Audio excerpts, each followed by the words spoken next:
Welcome back to Hannity. So for months, we have been telling you how the Destroy Trump media will do anything in their power to take down this president, this administration. Time after time, the professional Trump haters over at the Clinton News Network, they have been proving my point, including over the weekend, where the Clinton News Network once again published a demonstrably false Russia collusion story that they now have been once again forced to completely retract. There's a major credibility crisis at CNN, and it starts at the top with the fake news chief, Jeff Zucker. That's tonight's mini monologue. All right, last Thursday, CNN published a story alleging that longtime Trump ally, personal friend of mine, by the way, Anthony Scaramucci, was being investigated for colluding with the Russians through dealings with a Russian investment fund. But 24 hours later, the story was completely debunked. CNN was forced to issue this embarrassing retraction. Quote, that story did not meet CNN's editorial standards and has been retracted. Links to the story have been disabled. CNN apologizes to Mr. Scaramucci. Jeff Zucker must be so proud. But the problem is, this is only the latest example of very fake news coming from CNN. On June the 16th, CNN, again, forced to delete a tweet, issue a correction after implying only Democrats prayed at the congressional baseball game prior to the opening pitch. And on June 15th, CNN's senior White House correspondent, somebody who's becoming unhinged like Liberal Joe, Jim Acosta, tweeted and deleted a fake claim that President Trump didn't visit Congressman Scalise in the hospital following the congressional baseball shooting, which was tragic and a lie. And that's not all. Earlier this month, CNN actually had to rewrite a story that incorrectly predicted James Comey would refute certain statements from President Trump during his testimony. It didn't happen. Now, all of these are just recent examples from this month alone. Now, take a look at some of the many conspiracy theories that are being pushed on a regular basis on CNN and the downright vicious, nasty coverage of the administration that takes place night after night, day after day on air. Watch this. It's a grotesque abuse of power by the President of the United States. This is the kind of thing that goes on in non-democracies.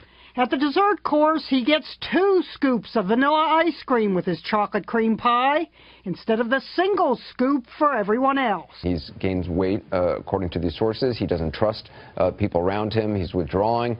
Not a good picture. If he wants to say that, Barack Obama wants to say whatever. If George Bush says, I looked in his eyes and thought he was a dump on his desk, you would defend it. Are we getting closer and closer to the possibility of yet another impeachment process? Now he's President Snowflake. Okay? Everything he said, oh, they're mean to me and they don't like me and I just don't understand it and it's not fair. This was a white lash.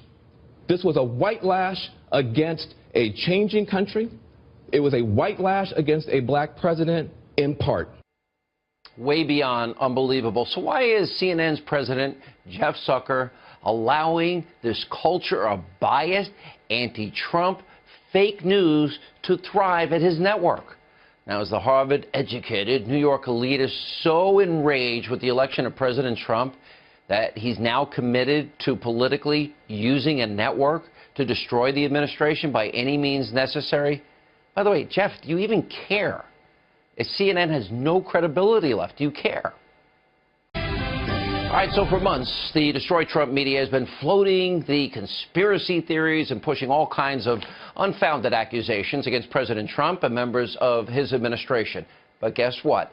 It's actually now boomeranging back. The left, they are the ones guilty of committing the very things they have been accusing the president and people close to the president of. In other words, the real colluders are the ones who have been claiming collusion by trying to score cheap political points and by making these absurd and wild claims about the president.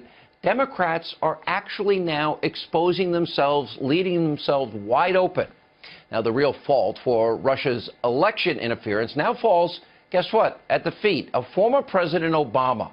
The real crimes were committed, in fact, by Hillary Clinton.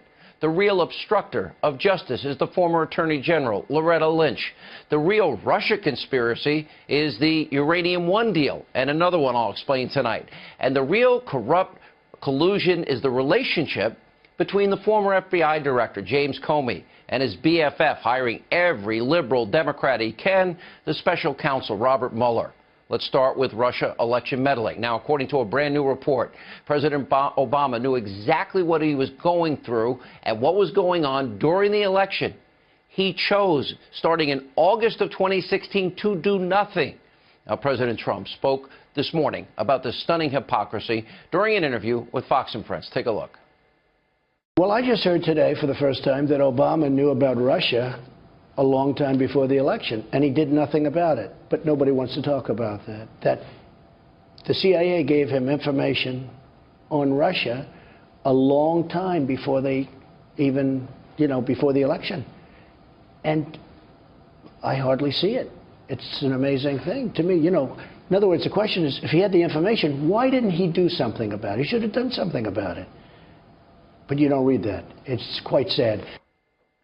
Why did Obama not do anything about this? Now, the president is making an excellent point. And by the way, he's not the only official who's calling out Barack Obama for failing to act. Remember, he had this information in August of 2016. Now the ranking Democrat on the House Intelligence Committee, Congressman Adam Schiff, he's also slamming the former president. Hard to believe, but watch this. The American people needed to know, and I didn't think it was enough to tell them after the election, but rather, given the seriousness of this, I think the administration needed to call out Russia earlier, needed to act to deter and punish Russia earlier, and I think that was a very serious mistake.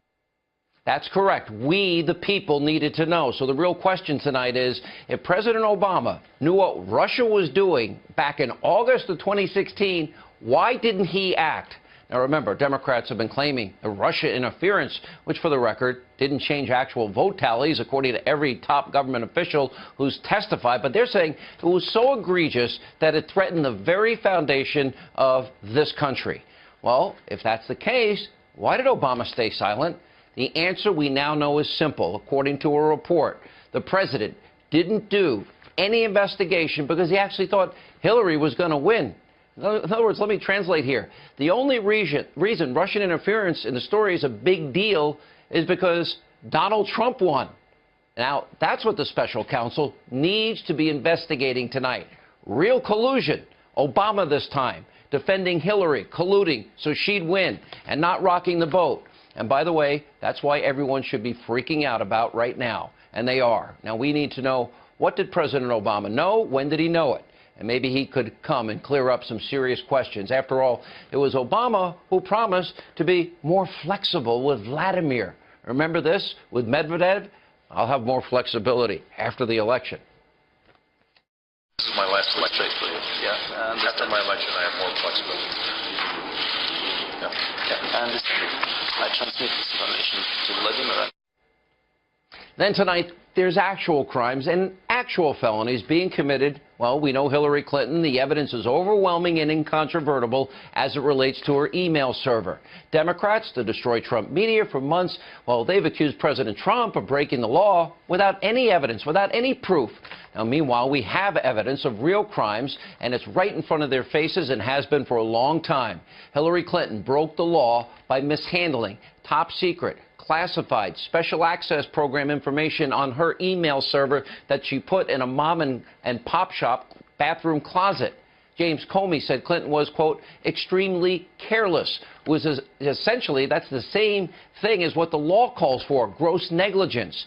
And then, of course, you have obstruction of justice. Democrats, they've been claiming, well, President Trump tried to interfere in the Russia investigation, which, once again, no proof, none. And as we now found out, the real obstructor of justice appears to be the former Attorney General, Loretta Lynch. Her actions have become such a problem that now a group of bipartisan senators announced late last week they are now going to do their job and investigate the former Obama Attorney General for potentially influencing the investigation into Hillary Clinton's email server. And by the way, here's why. We know last summer, Lynch met on a tarmac. Remember how inappropriate that meeting for 40 minutes with Bill Clinton was, just days before former FBI Director James Comey announced that he was giving Hillary a free pass after basically 13 minutes of a stinging indictment. And while testifying before Congress, Comey also revealed that Lynch told him to call the investigation a matter, which, by the way, is how Clinton's own campaign wanted it referred to. And finally, remember Circa News? They broke the massive story a couple of weeks ago about how it was James Comey who confronted Lynch over potentially putting the entire kibosh on any Clinton indictment. In other words, the fix was in. This Lynch scandal, by the way, is now getting so bad that even Democrats are admitting this is now a problem, which we've been telling you about for a long time. Lynch now needs to be put under oath to testify. Why? Because you, the American people, deserve to know the truth. And as for the real Russia conspiracy, it doesn't have anything to do with President Trump. It now deals with this important information that we know, the Uranium One deal. In other words, Secretary of State, then Secretary of State Hillary Clinton. Remember, she signed off on giving 20% of America's uranium, the foundational material for nuclear weapons, to Vladimir Putin and the Russians. By the way, a lot of people involved in that deal, they were kicking back huge millions of dollars to the Clinton Foundation. And her husband was doubling his speaking fees in Moscow. Now, Democrats, the Destroy Trump media, you want to talk about collusion, let's have the conversation. Let's do it. Because the real collusion going on is between the disgruntled former FBI director, James Comey, also the special counsel, Robert Mueller. Comey admitted that the reason he had a friend leak the memo to the New York Times is he wanted a special counsel. And guess what? Mueller, his BFF, was appointed. And Comey and Mueller's relationship is a massive conflict of interest. Then on top of that, members of Mueller's investigative team, let's see, they've donated huge bucks to Barack Obama, Hillary Clinton. By the way, Mueller is even so corrupt, he went as far as to actually hire one of the lawyers that has done legal work for the Clinton Foundation to prevent you, the public, from getting Freedom of Information Act requests. And by the way, help defend in this particular case. All of these reasons are exactly why Mueller needs to step down, resign. This special counsel witch hunt ended, and by the way, end also the politically motivated so-called investigation once and for all. Also tonight, we have an explosive report from the New York Post. Here's the headline, quote, sketchy firm behind Trump's dossier is stalling investigators. And the Post explains that the firm behind the dossier, which is called Fusion GPS, they're refusing to respond to requests from the Senate Judiciary Committee about that fake document, which has helped fuel and even begin the phony Russia conspiracy theories. And the congressional sources tell the Post that a firm has a pro-Hillary Clinton, anti-Trump agenda. Oh, interesting. Remember, that's the dossier that talked about Trump at a Ritz-Carlton in Moscow with 2 prostitutes urinating on his bed? There's also this fact, that according to reports, the FBI, James Comey at the time, offered to pay the person who created the fake dossier $50,000. Now, the FBI has previously told Fox News that it denied making any payments. Now, the Trump-Russia collusion investigation has been turned now completely on its head.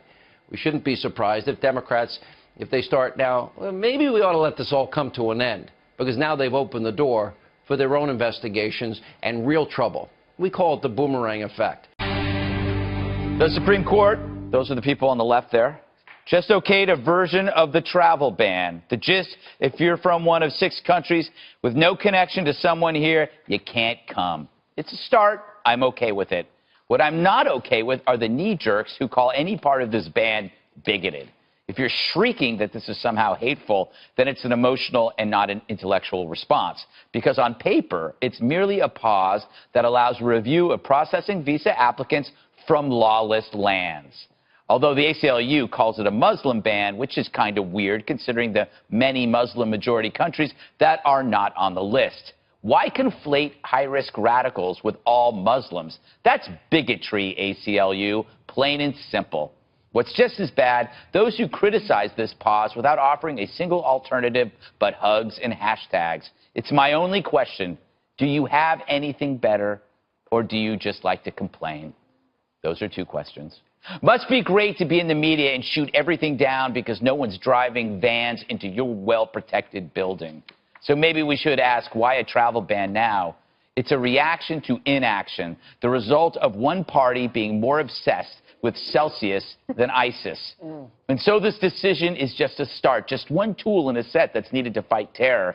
For we must keep thinking about the next bad thing, because there's always a next bad thing. A dirty bomb, a power grid attack, bioterror, stuff that could make 9/11 look small. it's no fun to think about, which is maybe why only one side thinks about it. All right, Kimberly, you're the former prosecutor here. Basically, the Supreme Court slapped down the lower courts, said, you guys suck. Well, they said, you guys went totally AWOL rogue off the law, which is what I think they should have done. Now, of course, they have to hear the full, cases when they come in October. But nevertheless, this bodes very well for the president's executive order being able to do this, being within his constitutional authority in his preview, which we have said. And I said from the beginning about this, as did many of the other legal scholars, that in fact the courts had overstepped their bounds. They were considering things that were improper in terms of campaign statements, tweets, etc., and trying to use that and interweave it into the reasoning to say this is why it should be struck down, because they were trying to get into the mindset of the president. That's not what their job is to do. They shouldn't be legislating from the bench. They shouldn't be an activist course, the 4th or the 9th. And I believe the Supreme Court did their job by actually being dispassionate about it, reviewing it strictly based on legal principles and constitutional authority, and came up with this, which I think really, if you look at it in terms of like forecasting what's going to happen in the fall, they're going to uphold this in its entirety. So, Juan, I think this reconfirms that the president has the ability to control our borders, not some judge in Hawaii. Well, I mean, so tell that to President Obama when he was trying to change immigration law in the Texas courts. I can't. I don't know him. Well, okay. But I'm saying, to me, I think this is a big win for President Trump because clearly people, especially on the left, were taking delight in the fact that the courts were stopping him. And now you really can't say that, although it's not a complete win. As you know, it's partial. True. These people who are relatives or who are admitted to school or hired by American companies can still come in the country. But I think the key thing here, the big surprise to me, is that they acted as a group. I think it's called in curiam or whatever. So the court as a whole said this is right. So what Kimberly said, that's their position. I find it surprising because I think there's a huge constitutional issue about religious rights and about discriminating against any group of people based on religious rights. But they bought into the idea that this is a national security issue. And I think that's what President Trump should have been arguing from the beginning.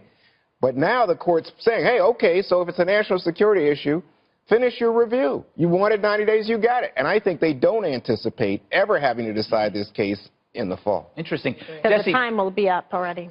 We keep saying it's a victory for Trump, but what Trump said is it's a victory for national security, which is the way we should look at it, right? It's like it's about our country. It's about national security. It's not about religious discrimination. And just step back, big picture here. I think they called Bill Clinton the comeback kid. I think they have to give Trump this nickname, too, because this guy always looks like he's down, whether it was after the conventions, whether it was, after the Access Hollywood tape. In the Comey memos come out, the first couple travel bans get knocked down, Obamacare repeal vote gets pulled, and then he always comes back. He's like Muhammad Ali. He rope-a-dopes these people, and then he comes back with a big election win, or he comes back with a great State of the Union address, or the successful Obamacare repeal vote, and now the travel ban vote. So, I think this is probably one of the most significant victories of Trump's young presidency, and it's going to carry a lot of momentum into the summer. We all know how it got here. These left-wing lawyers judge shops. They get it into a circuit where you appeal it up to the 9th or the 4th, and then they, rule on a tweet instead of the merit. And it's a pause, so they can get the extreme vetting procedures in place. And, I think that they review it in September, and I would expect that the court rules that it stands. Because of precedent. The 1952 Immigration and Nationality Act gives the President of the United States broad authority and discretion to regulate our immigration system. But it also says you can't discriminate against people based on their nationality. And they're going to have to argue in front of the Supreme Court that it does not. And this is based on travel and chaos and bad people from a bad place. Well, let me just say before we let Dana and Greg get in that the reason I think this is problematic from your description is that you have President Trump issuing this order back in, I believe, January. Then he revises it in March, right, tries to change it, still can't get past these courts. I don't think it's political.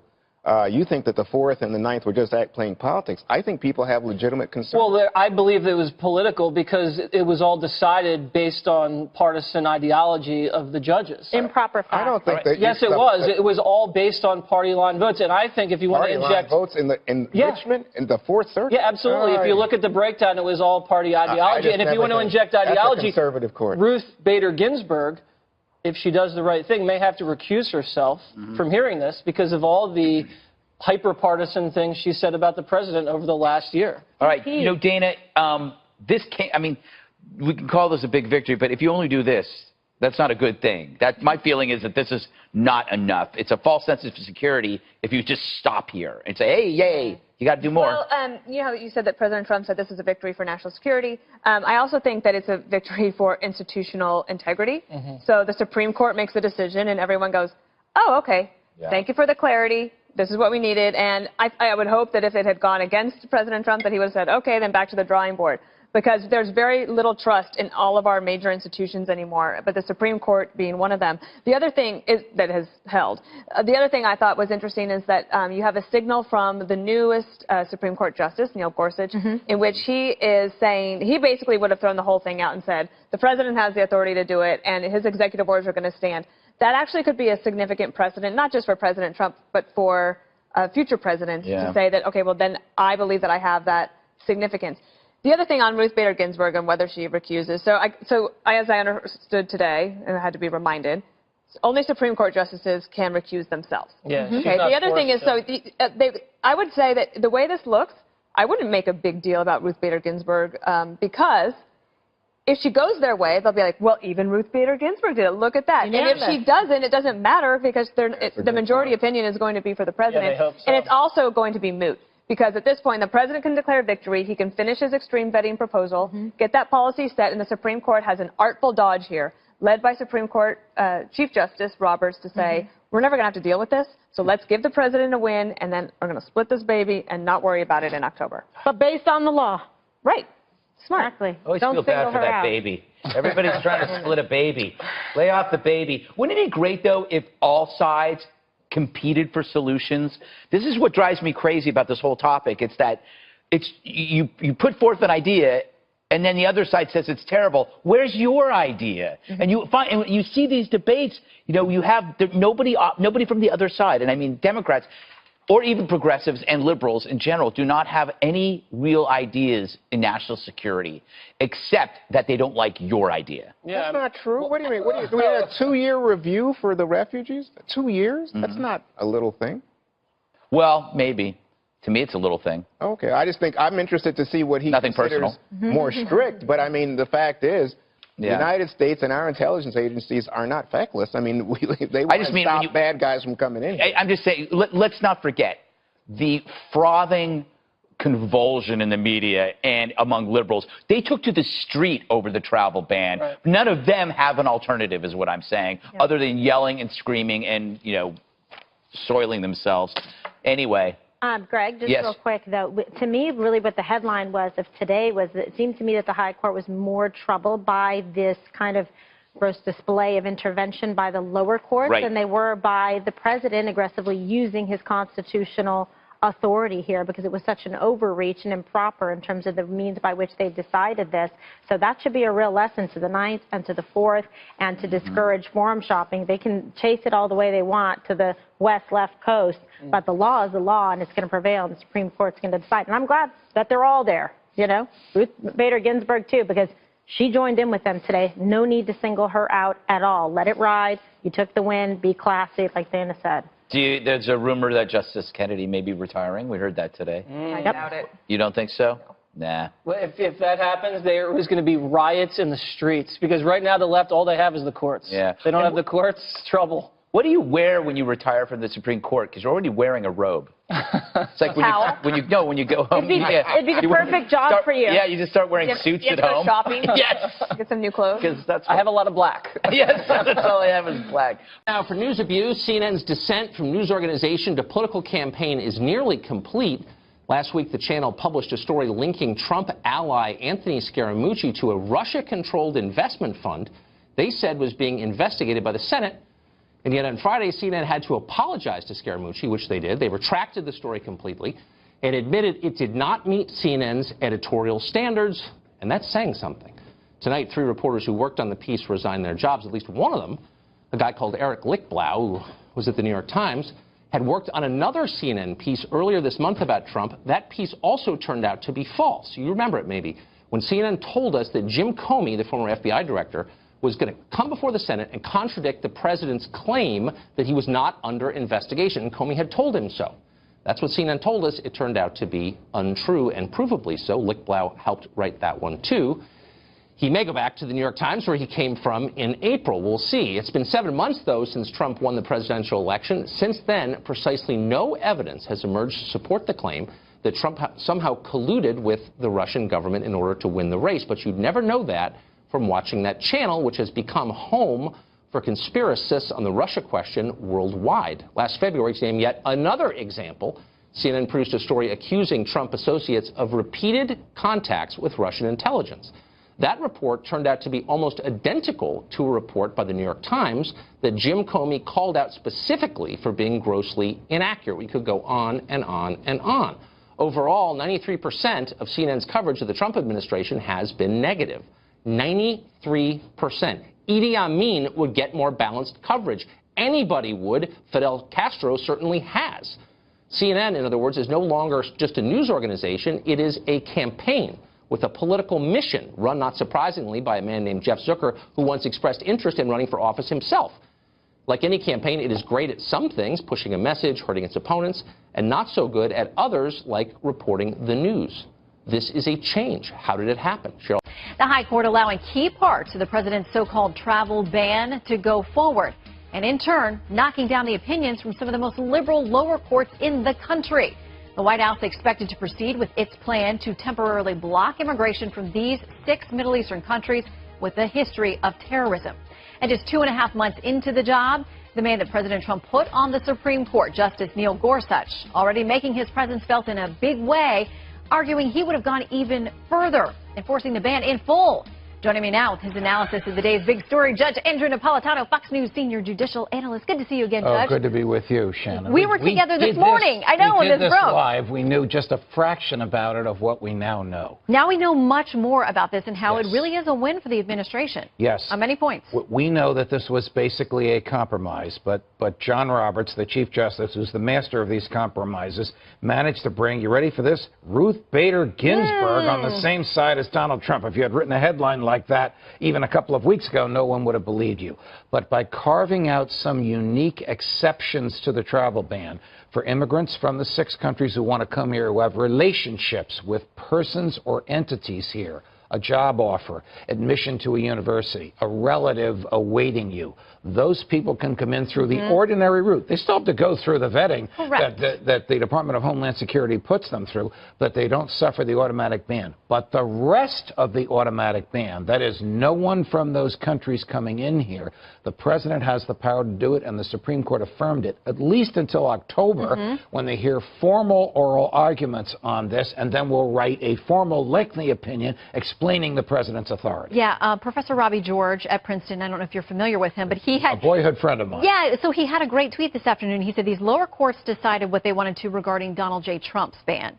The Supreme Court decided whether the president has the power to create this ban. It's a big difference. Couldn't have said it better, because the lower court's opinions, with the exception of one of them, were all based upon the words that Mr. Donald J. Trump used when he was candidate Donald J. Trump, and not what he wrote when he's President Trump. What he wrote as President Trump in the second executive order, the one that was ruled on today, was pursuant to the Constitution, pursuant to an express authority given to him by the Congress, and pursuant to another Supreme Court opinion that upheld the use of that authority when another president did it. It couldn't have been more on point if he wanted it to. What do you make of 58 different lawmakers in the House now signing on a letter to Justice Ginsburg saying, based on her comments during the campaign season, not so flattering about the man who would become president, right, that she should not be able to take part in consideration of this travel ban. Well, you know, the Supreme Court has addressed that a long time ago. Having been a lower court judge, I know what it's like when your bosses tell you got to get off a case because of something you said about the case before I came into your courtroom. Those rules don't apply to the Supreme Court. So Justice Ruth Bader Ginsburg will sit on the court. Hey, she was with everybody else today. That's true. We don't know where she will be on the substantive issue, but that effort by those 58 people, perhaps well-intended, is a non-starter. Yeah, only they can recuse themselves, and they rarely do. Correct. All right. There is this slight dissent. Justice Gorsuch, Justice Alito, and Justice Thomas basically saying, who is the court to carve out an exception to an executive order? Yeah, they would have gotten rid of the ban, the injunction against the bans altogether. Correct. All right, Judge. We'll see where it goes. Good to see you this morning and tonight. And tomorrow. Yeah, tomorrow we'll see you too. Thank you. Now, Karl Rove, former Deputy Chief of Staff to President George W. Bush and a Fox News contributor. Right, Karl, good evening. Good evening. How are you? Everyone is innocent until proven guilty, but I'll let you weigh in on what many people see as very interesting. Well, it sounds a little stinky. In 2004, Mrs. Sanders takes over a very small college in Burlington. By 2006, she announces with 156 students at the college that she's going to undertake a $6 million effort to grow the campus. Well, it never materializes. She gets in a battle with the faculty. Some of the faculty members leave. By 2010, she announces that she's going to move the college from downtown Burlington to 33 acres right on the lakefront north of town that she's going to buy from the Catholic Church for $10 million. She gets $6.5 million borrowed from a state agency, $6.5 million from the Union People's Bank, gets a nearly $4 million second mortgage from the Catholic Church, and she does this by saying that she had $5 million in likely donors and $2.4 million in sure donors, and it turns out that the records of the college show that she had less than $700,000 in contribution from all sources during the time that she claimed that she had $7.5 million ready to go. In fact, several of the people who had pledged money, the largest single donor said, I will give the college $1 million upon my death, and they counted that as coming in the door very soon in increments. And the woman, when confronted with what Jane Sanders was saying about it, said, that's simply not true. I never made that promise. They asked me to sign some papers, which I refused to sign, and I was going to give them the money upon my death. So we have Bernie Sanders in trouble because the allegation is that he interceded with the officials of the Union the People's United Bank in order to get the loan, and Jane Sanders is under the microscope because she apparently lied on the documents both to a state agency and to a federally chartered bank. So we have Bernie Sanders, who is a man of the people. He nearly became the Democrats' nominee last time around. I mean, he won 20+ of contests, of the primary contest, and he's preached continually against the wealthy. You heard him in the sound bites there. We know he owns 2 or 3 houses. I mean, he's done pretty well. But yet he continues to connect with young people and others who are disaffected who say he is fighting for us. Yeah. Well, look, they forced his wife out as president of the university, and a few years later, burdened by all this debt that she had run up, it went bankrupt. It no longer exists. But she left with a $200,000 package, severance package, and she was paid $150,000 a year at the beginning when they had 156 students. Virtually every one of those students paid $1,000 in tuition in order to pay her salary, and she was just one of a number of officials and teachers with the college. So look, we don't know where this is going to go, but to dismiss this by saying these issues were raised by a respected lawyer who happened to be the Trump state chairman, I think is disingenuous on the part of Senator Sanders. Well, there is definitely that political angle to this. So we'll now watch as everybody gets their day in court and a chance to defend and explain their actions. Karl Rove, thank you very much. The president was honored by the 9-0 decision that allows him to use an important tool to protect our nation's homeland. His #1 responsibility as commander-in-chief is to keep the American people safe, and that's exactly what this executive order does. I want to bring in Sean Spicer there from the White House a bit earlier today. I want to bring in the map which shows the 6 countries affected. It includes Libya, Sudan, Yemen, Somalia, and Syria. Remember, Iraq had been on that list originally last winter, but then it was removed when they went forward with version 2.0. I want to bring in the panel, Jonah Goldberg, Senior Editor, National Review, A.B. Stoddard, Associate Editor, Real Clear Politics, and Molly Hemingway, Senior Editor, The Federalist, fresh in from the American West. Good evening to all 3 of you.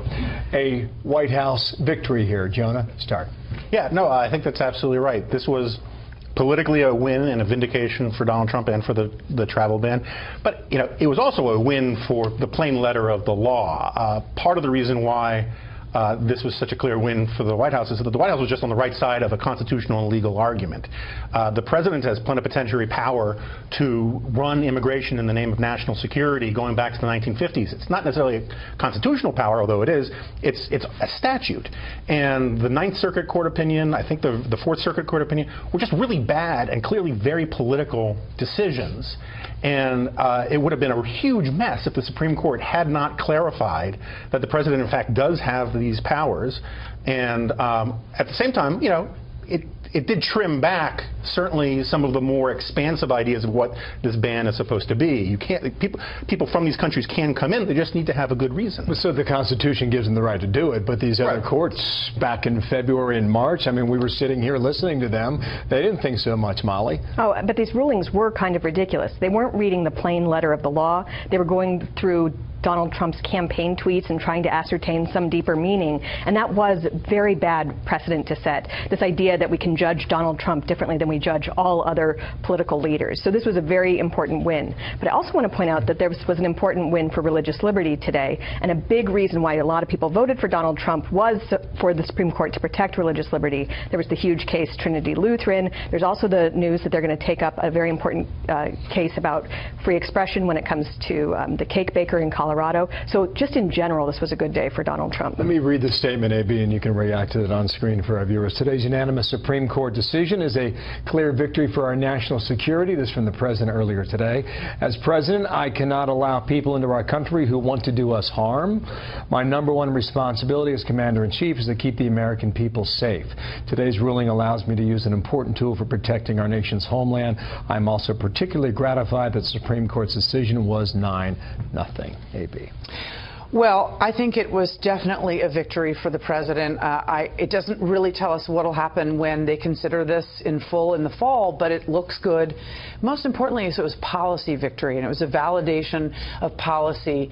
It was not just a win in a special district, a special election in a district where Republicans, you know, were favored, or a good justice that you put on the Supreme Court, or a good day when someone messes up their testimony. It wasn't a political victory, it was a policy victory. And I think he really needs one, and I think it's going to give him a very good boost. The next thing that's really important is the way that the way that this was launched was really kind of a botched disaster.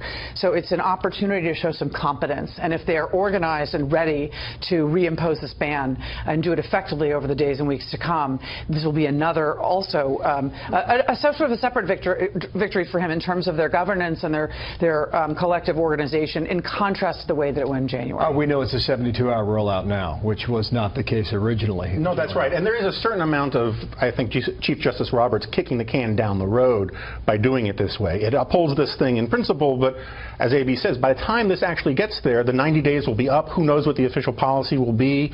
And we may come back to see a very different situation on the legal situation. Molly was touching on some of the other rulings today from the Supreme Court. Just in an overall sense, I want to play a Democrat from Hawaii, Congresswoman Hirona, on MSNBC a bit earlier today, and just see how this has been characterized now that you have Neil Gorsuch and a complete plate of 9 justices when she said this.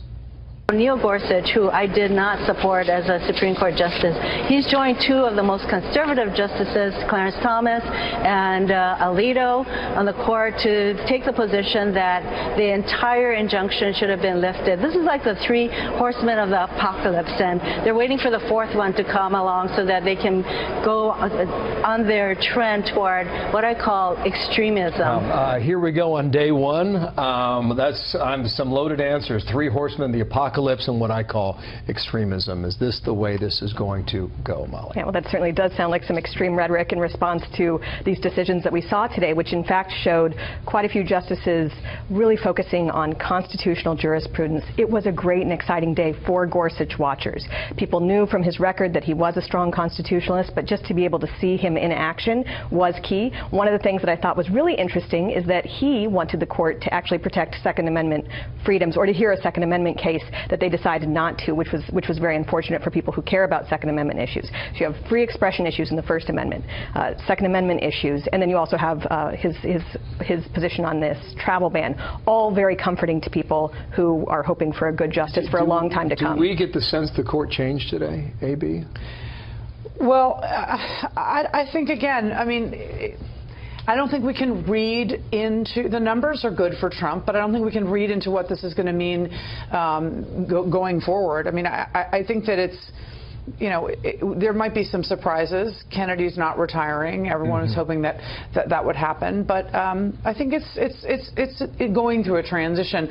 Quickly on the senator's rhetoric, if I may, the Democrats are doing the best that they can to repel every voter they've lost and every swing and independent voter. Hillary Clinton in the last couple of days called the Republicans the death party, and they're actually trying to sort of mirror Trump. If he can talk that way, two wrongs are going to make a wrong. I'm absolutely blown away by what she said. Well, Jonah?